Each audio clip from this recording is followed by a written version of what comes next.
3 बजे।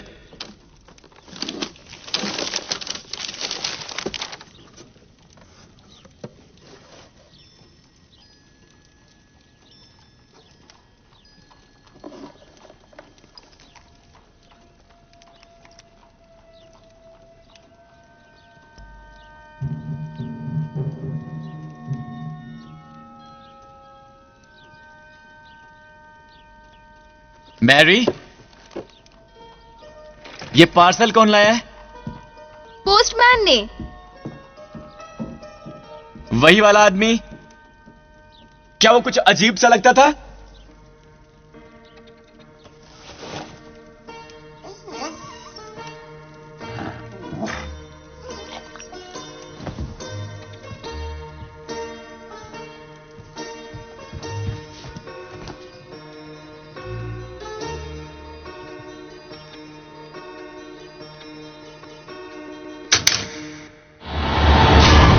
हेलो दोस्तों, movie minded YouTube channel में आपका स्वागत। आज हम एक्सप्लेन करने जा रहे हैं शर्लॉक होम्स का part 2 a game of shadows, जो 2011 में आई है। इसकी IMDb रेटिंग है 7.4 और रोटेन टोमेटो है 59%। यह एक मिस्ट्री सस्पेंस मूवी है जिसमें रॉबर्ट डाउनी जूनियर ने जासूस का किरदार निभाया है। इस मूवी का पार्ट 1 का एक्सप्लेनेशन ऑलरेडी इस चैनल पे है, तो अगर आप नए हैं तो जाकर सबसे पहले वो देखें और सब्सक्राइब का बटन दबाना ना भूलें। तो चलिए शुरू करते हैं। मूवी स्टार्ट होती है सन 1891 में, जहां स्टार्टिंग सीन में हमें दिखाया जाता है कि शर्लॉक होम जो एक बेहतरीन जासूस है, वो भेष बदलकर आयरिन एडलर का पीछा कर रहा है जो कहीं जा रही है, और उसके हाथ में एक पार्सल है। और वो ये भी जानता है कि एडलर प्रोफेसर जेम्स मोरियार्टी के लिए काम करती है, और वो ये भी जानता है कि उसके पास और कोई चारा भी नहीं है, वो मजबूर है, इसलिए वो उसके लिए काम करती है।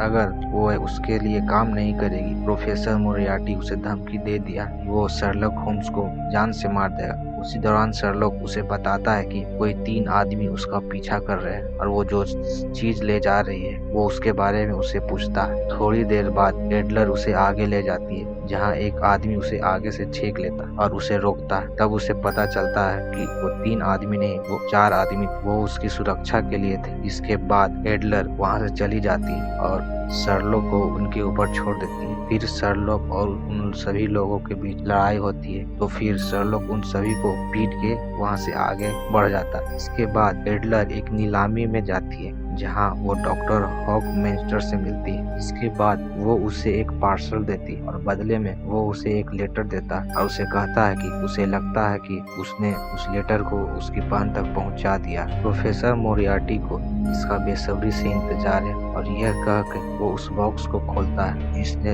एडलर ने अभी उसे दिया था। और वहीं शर्लॉक आ जाता है, जो उस बॉक्स के स्विच को रोक लेता है और उसे बताता है कि यह एक बॉम्ब है, जबकि उस बॉक्स में बॉम्ब की जगह पैसे होनी चाहिए, लेकिन प्रोफेसर मोरियार्टी ने बॉक्स में पैसे की जगह बॉम्ब दे दिया था। इसके बाद एडलर वहां से जाने लगती है, लेकिन शर्लॉक उसे रोक के उससे वो लेटर ले लेता है और उसे कहता है कि आज शाम को वो उसे डिनर पे मिलेगा, और वो उस जगह का पता बता के उसे छोड़ देता है। इसके बाद शर्लॉक उस बॉम्ब को एक बॉक्स के अंदर डाल देता है, जिससे वो फट जाता है, लेकिन कुछ नुकसान नहीं होता है। उसी दौरान वो डॉक्टर वहां से बाहर चला जाता है, लेकिन जब शर्लॉक वहां से बाहर जाता है और उसका पीछा करता है, तो उसे वो डॉक्टर वहां बाहर मरा हुआ मिलता है। और दूसरी तरफ एडलर एक पब्लिक रेस्टोरेंट में प्रोफेसर मोरियार्टी से मिलने जाती है और उसे बताती है कि शर्लॉक होम्स से उससे वो लेटर ले लिया है, जिसपे प्रोफेसर मोरियार्टी उसपे काफी नाराज होता है और उसे बोलता है कि अब तुम्हारी सेवाएं बंद हो चुकी। जिसके बाद एडलर वहां से जाने लगती है, लेकिन वो अचानक गिर जाती है, क्योंकि एडलर के चाय में प्रोफेसर मोरियार्टी ने पहले से ही जहर मिला दिया था, जिसके कारण वो मर जाती है और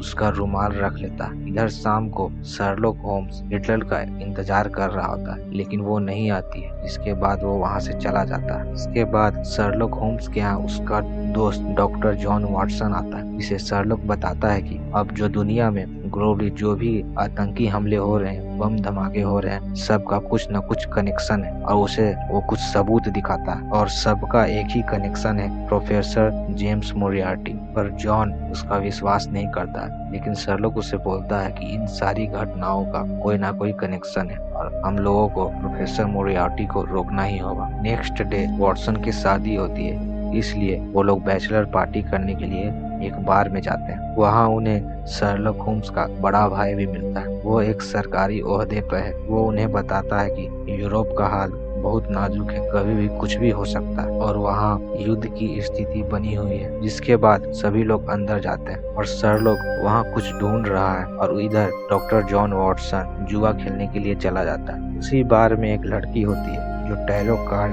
से देख के लोगों के बारे में भविष्य बताती है, जिसके पास शर्लक होम्स जाता है और उससे उसका ही टैरो कार्ड लेके उसके बारे में बताता है। ये वही लड़की है जिसका लेटर शर्लक होम्स ने एडलर से लिया था और इस लड़की का नाम सिम्जा है। वो इसे इसके भाई का लेटर दिखाता है जिसमें उसके भाई का चित्र बना हुआ है और उसमें लिखा हुआ है कि यह मेरा चेहरा है, इसे याद रखना, इसके बाद तुम इसे नहीं देख पाओगी। और उसे उसका जीवन का मकसद मिल गया है। इसके बाद शर्लक उससे पूछता है कि तुम्हारे भाई का ऐसा क्या काम था, लेकिन सिम्जा उसे कुछ नहीं बताती है। वो उससे कहती है कि तुम्हारा टाइम खत्म हो गया है, अब दूसरे क्लाइंट की बारी है। लेकिन शर्लक जाते जाते उससे बोलता है कि तुम्हारा दूसरा क्लाइंट पहले से ही यहाँ मौजूद है, वो ऊपर में छिपा हुआ होता है। जिसके बाद शर्लक उसे नीचे गिराता है। वो सिम्जा को मारने के लिए आया था। इसी दौरान वो दोनों में काफी मुठभेड़ होती है और वो वहाँ से भाग जाता है और शर्लक होम्स सिम्जा को बचा लेता है और उसके बाद वो वहाँ से चली जाती है। इसके बाद शर्लक होम्स अपने दोस्त जॉन वॉटसन को लेकर चला जाता है क्योंकि अगले दिन उसकी शादी होने वाली। और शादी के बाद जब शर्लक होम्स वापस अपने गाड़ी के पास आता है तो उसे वहाँ एक आदमी मिलता है जो प्रोफेसर मोरियार्टी का आदमी होता है। वह उसे बोलता है कि प्रोफेसर मोरियार्टी उससे मिलना चाहते हैं। फिर शर्लक होम्स प्रोफेसर मोरियार्टी के पास जाता है। वो पहली बार प्रोफेसर मोरियार्टी से मिलता है। हर बार की तरह इस बार भी शर्लक होम्स जैसे ही प्रोफेसर मोरियार्टी के केबिन में जाता है वो वहाँ की सारी चीजों को ऑब्जर्व करता है, ब्लैक बोर्ड पर लिखी चीजों को, रखे हुए सामानों, और उसी दौरान वो प्रोफेसर मोरियार्टी की लिखी हुई किताब पे प्रोफेसर मोरियार्टी का ऑटोग्राफ लेता है और उस ऑटोग्राफ के आधार पर वो प्रोफेसर मोरियार्टी के पर्सनालिटी के बारे में बताता है। जिसके बाद वो दोनों ऑफिस में बातें करते हैं और प्रोफेसर मोरियार्टी शर्लक को अपने रास्ते से हट जाने के लिए बोलते हैं। शर्लक इनडायरेक्टली उसे मना कर देता है और प्रोफेसर मोरियार्टी उसके दोस्त जॉन वॉटसन के बारे में पूछते हैं कि नए जोड़े की शादी कैसी रही। फिर शर्लक उसे बोलता है कि आशा करते हैं कि आप उसे बीच में न लाएंगे क्योंकि अब वो सर्विस से बाहर हो चुके। प्रोफेसर मोरियार्टी की बात को इनकार करने के बाद प्रोफेसर मोरियार्टी शर्लक को एडलर का एक रुमाल देते हैं जिसमें खून लगा होता है और उसे वो बोलते हैं कि अब वो जिंदा नहीं रहे और साथ ही साथ उसे यह भी कहते हैं कि वह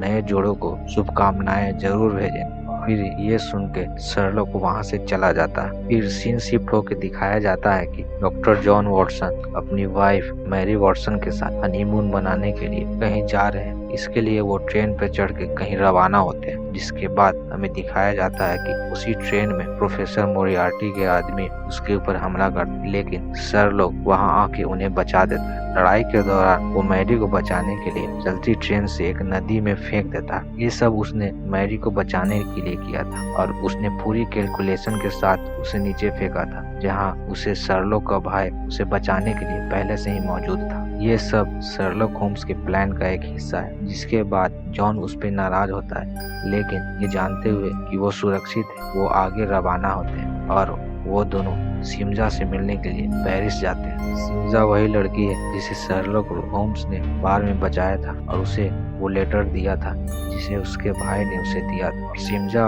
उसे पूछती है कि वो कौन लोग हैं जो उसे बार में मारना चाहते हैं। शर्लक उसे बताता है कि प्रोफेसर मोरियार्टी उसे मारना चाहता है क्योंकि उसके भाई ने उसके लिए एक खत लिखा था जो कि बहुत जरूरी है और उस खत में कुछ ऐसा लिखा था जो तुम्हें नहीं जानना चाहिए था। इसके लिए वो उसे मारना चाहता है क्योंकि वो नहीं चाहता कि उसके प्लान में कुछ गड़बड़ी आए। सिम्जा उसे कहती है कि उसके भाई ने उसे कोई इन्फॉर्मेशन नहीं दी और वो उसे पिछले 1 साल से उसे ढूंढ रही है। इस पे शर्लक उसे बोलता है कि उसका भाई कभी नहीं चाहेगा कि वो किसी मुसीबत में पड़े क्योंकि वो उसे बहुत प्यार करता। शर्लक उसे बताता है कि वो जिस आदमी के लिए काम कर रहा है उसका नाम प्रोफेसर मोरियार्टी है और वो बहुत चालाक है। हो सकता है कि तुम्हारे भाई ने अनजाने में ही तुम्हें कोई सबूत भेज दिया हो, लेकिन सिमजा उसे बताती है कि उसके भाई ने उसे कुछ नहीं भेजा, बस कुछ खत ही लिख के भेजे थे। इसके बाद वो उसे कुछ खत दिखाती है, जिसे देख के शर्लॉक कुछ पता लगा लेता है और उसे पता चलता है कि यह एक प्रिंटिंग प्रेस के बारे में। तब सिमजा उसे बताती है कि वो उस ग्रुप में पहले भी काम कर चुकी थी, जिसमें उसका भाई रेन भी है, और ये एक विद्रोहियों का ग्रुप है जिसमें वो पहले शामिल थी और उसका भाई भी। इसके बाद डॉक्टर वॉटसन, शर्लॉक होम्स और सिमजा उस आदमी के पास जाती है जहाँ वो प्रिंटिंग प्रेस में वो पेपर बनाता था, और ये वही आदमी होता है जो बॉम्ब भी बनाता है, जो उस डॉक्टर के पास मिला था। जहाँ जाने के बाद सिमजा उसे अपने भाई के बारे में पूछती है। तब वो बताता है कि उसका भाई यहाँ नहीं है और उससे मिले हुए काफी दिन हो गए हैं। फिर वो बताता है कि वो एक इंग्लिश आदमी के साथ काम करना शुरू कर दिया था, जिसे वो उसे पैसे देता था और उसके विद्रोह में उसकी मदद करता था। लेकिन धीरे धीरे उस आदमी ने उसे डिक्टेट करना शुरू कर दिया और अब उसने एक लास्ट कंसाइनमेंट दिया था, अब उसे वो पूरा करने वाला है। ये वो सब प्रोफेसर मोरियार्टी के बारे में बता रहा था। शर्लॉक उसे कहता है कि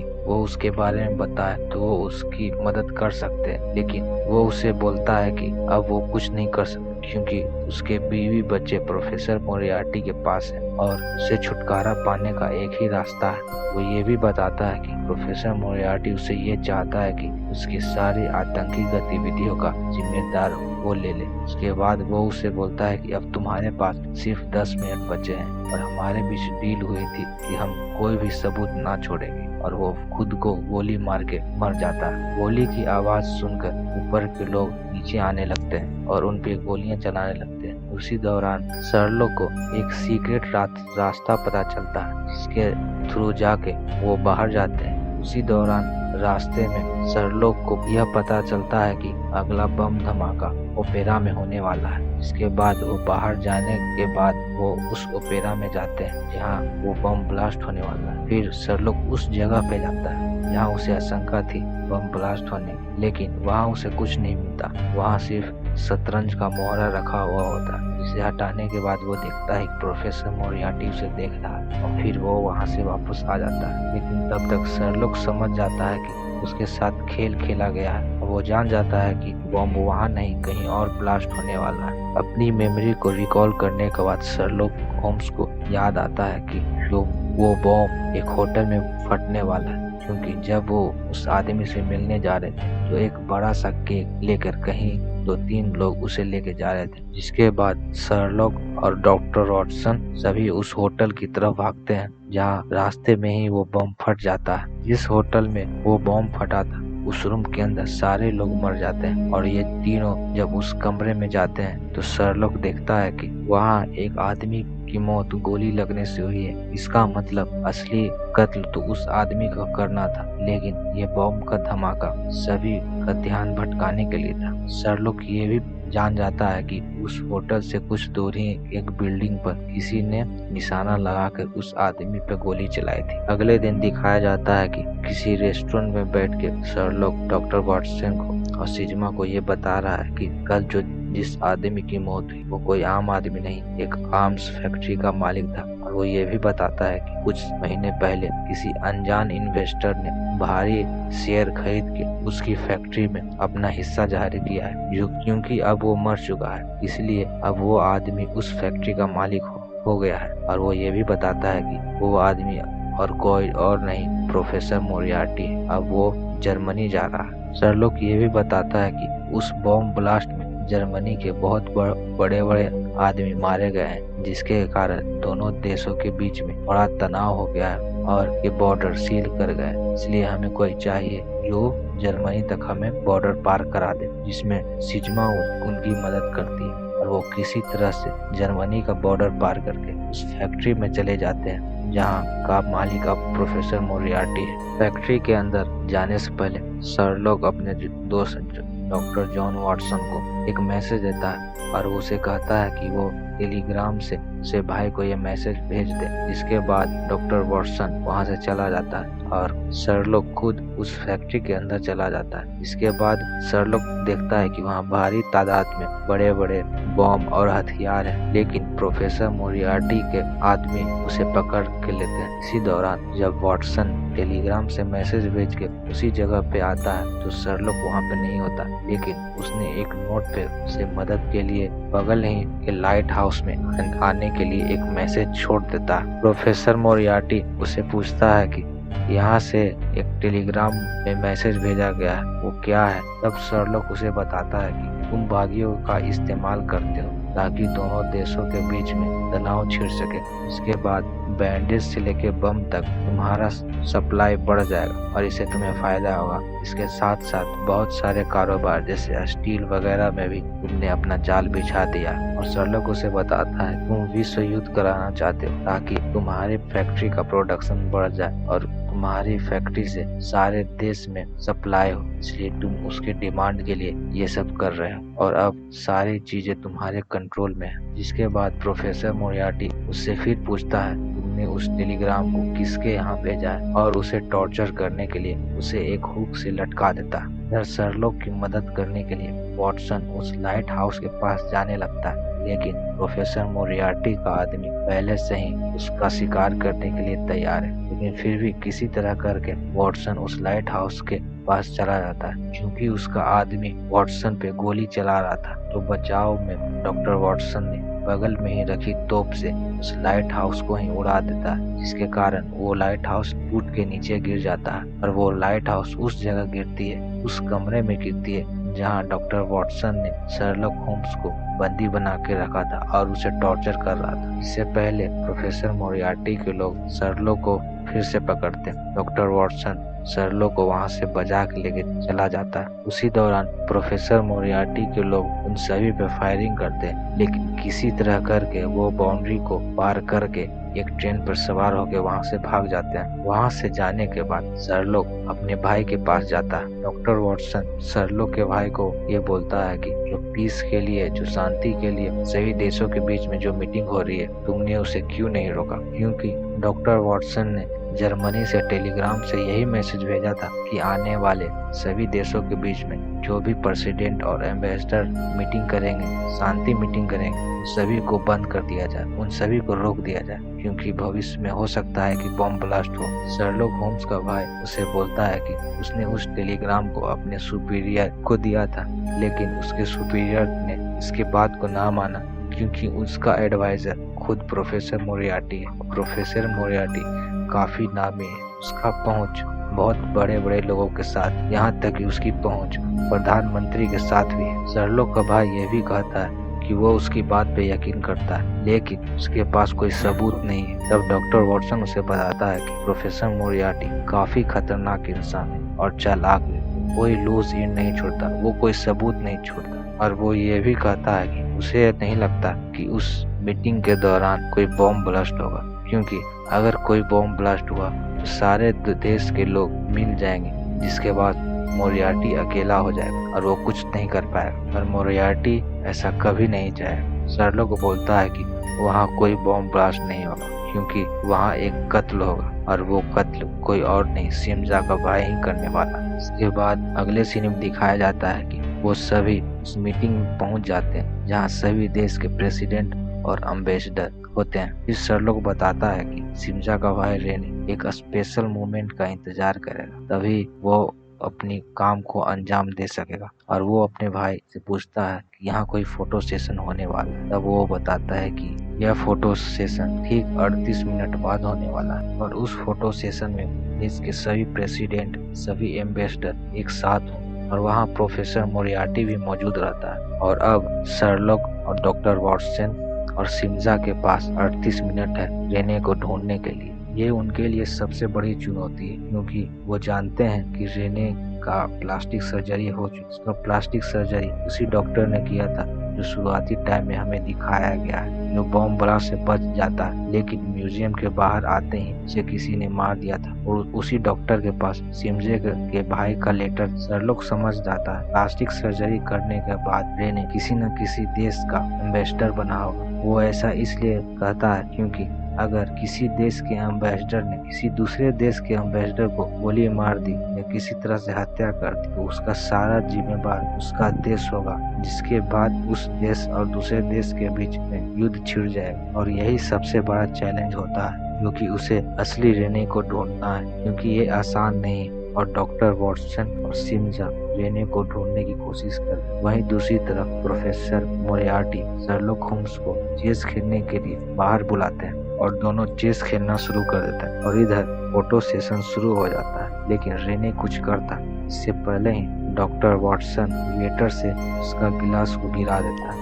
वो ऐसा इसलिए करता है क्योंकि वो जानता है कि यहाँ पर सभी लोग असली हैं, लेकिन रेने नकली है और वो असली होने का एक्टिंग जरूर करेगा, यानी कि आसपास के होने वाले रिएक्शन पे वो कुछ नहीं रिएक्ट करेगा, क्योंकि वो यहाँ पे एक्टिंग कर रहा है। और जब कोई इंसान ऐसा करता है वो स्पॉन्टेनियस नहीं होता, यानी कि वो आसपास की चीजों पे ध्यान नहीं देता, बल्कि पूरी तरह से अपनी एक्टिंग में डूबा होता है। और ग्लास के गिर जाने के बाद सभी लोग उस तरफ देखते हैं, लेकिन वहाँ पर एक एम्बेसडर होता है जो कुछ रिएक्ट नहीं करता है, जैसे कि सब चीज नॉर्मल हो। वो उस तरफ देखता भी नहीं जिस तरफ गिलास गिरता है। और सिमजा समझ जाती है कि यही उसका भाई रेने है। वो उसी वक्त रेने के पास जाती है और उसे कहती है कि तुम मेरे साथ चलो, जिस पे रेने कहता है कि मुझे माफ कर देना, और वो गन निकाल देता है। लेकिन कुछ हो इससे पहले ही वो पकड़ा जाता है और वो किसी को मार नहीं पाता, और इस तरह से प्रोफेसर मोरियार्टी का ये चाल नाकाम हो जाता है। लेकिन वहाँ पर प्रोफेसर मोरियार्टी का वो खास आदमी भी होता है जो एक स्टिक के सहारे खड़ा होता है, लेकिन उस स्टिक एक जहरीली पिन होती है जिससे वह रेने पे शूट कर देता है और उसके कारण रेने की वहीं पे मौत हो जाती है। वहीं ऊपर में दिखाया जाता है कि प्रोफेसर मोरियार्टी और शर्लॉक होम्स दोनों चेस खेल रहे हैं और दोनों को पूरी सिचुएशन का अंदेशा है। और प्रोफेसर मोरियार्टी उसे बोलते हैं, ने भले ही मेरी कोशिश नाकाम कर दी, लेकिन मेरे गोलियां बनाने, मेरे बंदूक बनाने, मेरे बैंडेज, मेरी गोली से लेकर बैंडेज तक इस काम को तुम रोक नहीं पाओगे, इस जरूरत को तुम खत्म नहीं कर सकते। उस जैसी बहुत सी चीजें उसके पास है और वो अपार संपत्ति का मालिक है। अब शर्लॉक उसे बताता है कि अब उसके पास कुछ नहीं बचा है, अब धीरे धीरे सभी संपत्ति खत्म होने वाली है। वो बताता है कि मैंने तुम्हारे कई लेक्चर्स अटेंड किए। और ये भी बताता है कि कई बार लेक्चर अटेंड करने के दौरान उसने उसकी लाल डायरी को भी नोटिस किया,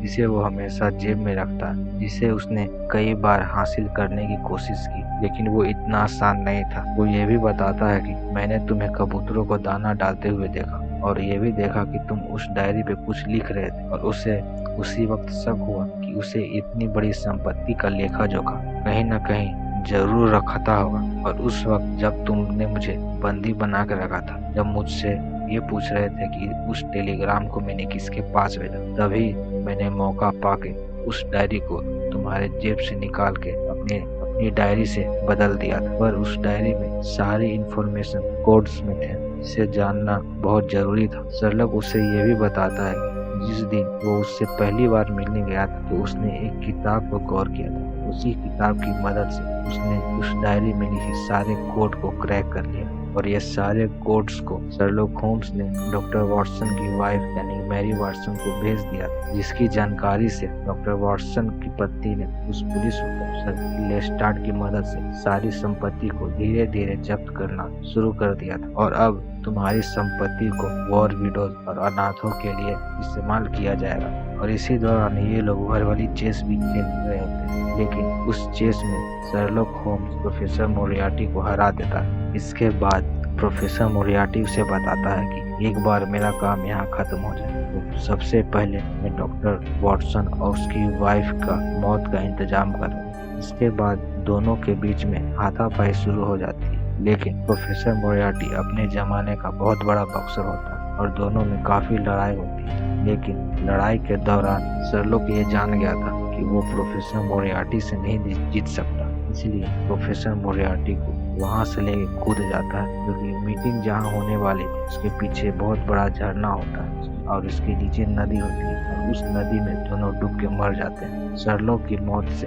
डॉक्टर वॉटसन काफी सदमे में होता है, वो काफी दुखी होता है। इसके बाद एक दिन उसके घर में एक पार्सल आता है, और जब वो उस पार्सल को खोलता है उस पार्सल के अंदर एक छोटी सी मशीन होती है। दरअसल ये एक छोटी मशीन है जो शर्लॉक के भाई की है। यह एक ऐसी मशीन है जो पानी के अंदर भी सांस ले सकती है और ये मशीन उस वक्त शर्लॉक के पास होती है। इसका मतलब शर्लॉक होम्स जिंदा है। शर्लॉक होम्स उसी वक्त उसी कमरे में मौजूद होता है जहाँ वाटसन बैठा हुआ है, लेकिन वाटसन को इस बात का बिल्कुल भी अंदाजा नहीं। और जब वाटसन इस बात को पूछने के लिए बाहर जाता है कि ये पार्सल किस आदमी ने भेजा है, तभी शर्लॉक होम्स वहाँ पे आके टाइपराइटर द एंड लिख देता है और इसके बाद मूवी खत्म हो जाती है। तो दोस्तों, कैसा लगा आपको ये इस मूवी का एक्सप्लेनेशन? अगर आप नए हैं तो चैनल को सब्सक्राइब कर लें और लाइक करना ना भूलें। और आप कौन सी मूवी का एक्सप्लेनेशन चाहते हैं कमेंट में जरूर बताएं। Thank you.